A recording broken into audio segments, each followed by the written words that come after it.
بالنور والإيمان بسم الله الرحمن الرحيم. Assalamualaikum warahmatullahi wabarakatuh. Sahabat Alif Nun, diceritakan dalam kisah teladan, bahwa para sahabat banyak menafkahkan hartanya, demi kejayaan agama Islam. Untuk itu, mereka berlomba-lomba menginfakkan harta kekayaan untuk memperjuangkannya. Salah satunya, kisah masyhur yang banyak dikutip dalam berbagai buku sejarah Islam tentang kedermawanan Abdurrahman bin Auf.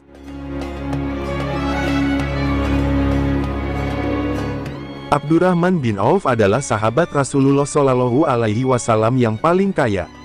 Dia juga termasuk dalam 8 orang pertama yang masuk Islam, dan juga dijamin masuk surga. Abdurrahman bin Auf adalah seorang pedagang sukses.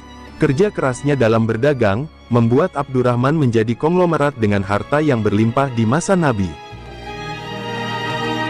Dalam satu kesempatan, Rasulullah Shallallahu Alaihi Wasallam meminta kesediaan kaum muslimin untuk menyumbangkan harta bendanya yang akan digunakan untuk membiayai peperangan menghadapi kaum kafir. Kala itu Abdurrahman mendengarnya, beliau langsung bergegas pulang ke rumahnya. Kemudian, segera kembali ke hadapan Rasulullah. Sesampainya di hadapan Rasulullah, ia kemudian berkata, "Wahai Rasulullah, aku memiliki uang sebanyak 4.000 dirham. Tetapi, kali ini akan disumbangkan 2.000 dirham saja, karena yang 2.000 dirham lagi akan ditinggalkan untuk keluarga." Ia tak segan-segan menyumbangkan hartanya demi tegaknya agama Islam. Ketika Rasulullah memerlukan biaya untuk mempersiapkan perang Tabuk, Abdurrahman tak segan-segan mendermakan uang yang dimilikinya, yaitu sebanyak 200 ukiah emas. Hal itu kemudian diketahui oleh Umar bin Khattab. Umar pun berbisik kepada Rasulullah, agaknya Abdurrahman tidak meninggalkan uang sama sekali untuk istrinya. Setelah mendengar apa yang dibisikkan oleh Umar bin Khattab, Rasulullah pun kemudian bertanya kepada Abdurrahman, "Engkau mendermakan uang begitu banyak, tetapi aku khawatir, engkau tidak meninggalkan uang sepeser pun untuk belanja istrimu." Abdurrahman menjawab, "Ada, ya Rasulullah. Untuk istriku, aku tinggali yang lebih banyak, dan lebih besar dari apa yang kudermakan." "Berapa?" tanya Rasulullah kemudian. "Ia kutinggali sebanyak rezeki, kebaikan dan upah yang dijanjikan Allah," jawab Abdurrahman sambil tersenyum. Abdurrahman bin Auf tak segan-segan menyumbangkan semua uangnya, karena ia percaya bahwa Allah akan membalasnya dengan rezeki yang berlipat-lipat ganda, dan akan mengganjarnya pula dengan nikmat di akhirat. Abdurrahman memeluk Islam. Waktu itu dia dekat dengan Abu Bakar As-Siddiq. Saat Abu Bakar memeluk Islam, Khulafaur Rasyidin pertama itu memperkenalkan Islam kepada Abdurrahman, Utsman bin Affan, Zubair bin Awam, Talhan bin Ubaidillah, dan Sa'ad bin Abi Waqqas. Tanpa keraguan, mereka langsung menghadap Rasulullah dan menyatakan keimanannya. Sejak saat itu, Abdurrahman selalu setia di sisi Rasulullah. Abdurrahman bin Auf dilahirkan di Mekah, pada tahun ke-10 tahun Gajah, tepatnya pada tahun 581 Masehi. Umurnya lebih muda dari Rasulullah. Pada masa jahiliyah nama asli Abdurrahman bin Auf adalah Abdu Amru. Kemudian Rasulullah menggantinya menjadi Abdurrahman. Ia mendapatkan hidayah dari Allah, 2 hari sesudah Abu Bakar As-Siddiq masuk Islam. Seperti orang-orang yang pertama masuk Islam lainnya, ia pun tak luput dari siksaan, dan tekanan dari kaum kafir Quraisy.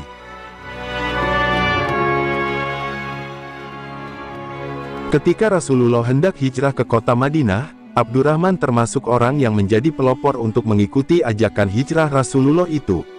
Di Madinah, Rasulullah banyak mempersaudarakan kaum Muhajirin dan kaum Ansar.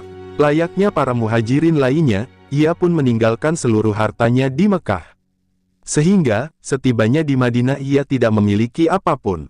Diriwayatkan dari Anas bin Malik, Rasulullah telah mempersaudarakan Abdurrahman dengan Sa'ad bin Al-Rabi, Al-Ansari tatkala tiba di Madinah.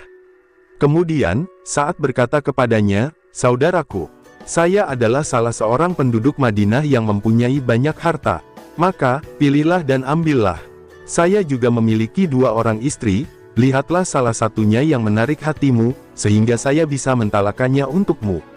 Abdurrahman bin Auf menjawab, "Semoga Allah memberkati pada hartamu dan keluargamu." Akan tetapi, tunjukkanlah letak pasarmu. Maka, ditunjukkanlah pasar tersebut, sehingga ia pun bisa berdagang. Di tengah kemiskinannya itu juga, kreativitas Abdurrahman muncul. Ia meminta tolong kepada saudara barunya itu, untuk membeli tanah kurang berharga, yang terletak di samping tanah sebuah pasar. Kemudian, tanah tersebut ia petak-petakan secara baik, siapapun boleh berjualan di tanah itu, tanpa membayar sewa. Apabila dari pedagang itu ada keuntungan, ia menghimbau mereka untuk memberikan bagi hasil seikhlasnya.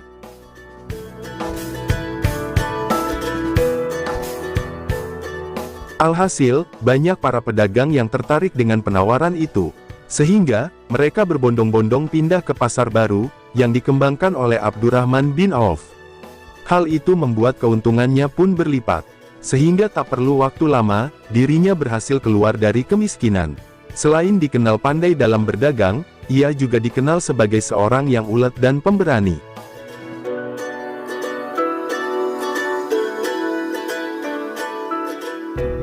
Pada saat Perang Badar, Abdurrahman bin Auf berhasil membunuh salah satu musuh Allah yaitu, Umair bin Utsman bin Ka'ab at-Taimi. Keberaniannya itu juga, ia tampakkan ketika di Perang Uhud. Ia tetap berperang, walaupun banyak kaum muslimin yang lari. Jika sedang berjihad, ia pasti berdagang berniaga. Hal itu ia anggap sebagai suatu amal yang keberhasilannya, diharapkan bisa semakin mendekatkan dirinya kepada Allah. Keuletannya berdagang serta doa dari Rasulullah, menjadikan perdagangannya semakin berhasil dan sukses. Meskipun sangat kaya raya, tetapi dirinya tidak sombong. Ia tetap rendah hati dan hidup dalam kesederhanaan. Keistimewaan dari Abdurrahman bin Auf adalah dirinya dikenal sebagai sosok yang dermawan. Bahkan, beliau juga diberi sebutan sebagai manusia bertangan emas karena rajin beramal. Di tengah hidup serba kayanya, Rasulullah Shallallahu Alaihi Wasallam berkata kepada Abdurrahman bin Auf, "Ya Abdurrahman bin Auf, nanti kau masuk surga dalam keadaan terlatih-tatih, yang lain kencang kamu terlatih-tatih." "Kenapa ya Rasulullah?" tanya Abdurrahman bin Auf. "Duniamu atau hartamu kebanyakan?" ujar Rasulullah. Semenjak itu, Abdurrahman bin Auf ingin menjadi orang yang cepat masuk surga. Ia pun semakin menggalakkan sedekahnya. Namun anehnya, meski banyak sedekah tapi hidupnya tidak melarat-melarat. Padahal sumbangannya banyak untuk peperangan, tapi tetap saja, perdagangannya lancar dan tambah kaya, dikarenakan tidak ada orang yang miskin atau berkurang hartanya karena bersedekah. Hingga akhir hayatnya, Abdurrahman bin Auf masih memiliki banyak harta, ia menjadi salah satu orang yang cepat menuju surga dengan kekayaannya meski pada awalnya dikatakan lambat. Abdurrahman bin Auf meninggal ketika berumur 75 tahun, ada juga yang mengatakan 72 tahun pada tahun 31 Hijriah. Namun pendapat lain menyebutkan tahun 32 Hijriah. Ia dimakamkan di pekuburan Baqi, yang diimami oleh Utsman bin Affan berdasarkan wasiatnya. Ia meninggalkan 28 anak laki-laki dan 8 orang perempuan. Dalam sebuah riwayat, dikisahkan bahwa harta peninggalan Abdurrahman bin Auf itu ada yang berupa emas murni. Sedangkan, 4 orang istrinya masing-masing menerima harta warisan sebanyak 80.000 dinar pada saat itu. Sahabat Alif Nun, semoga kita bisa mengambil hikmah dari kisah tersebut. Jangan lupa klik tombol like dan subscribe, karena itu juga bentuk bersedekah, agar kami semangat dalam membuat konten-konten dakwah dan motivasi Islami. Sekian dari kami, Assalamualaikum warahmatullahi wabarakatuh.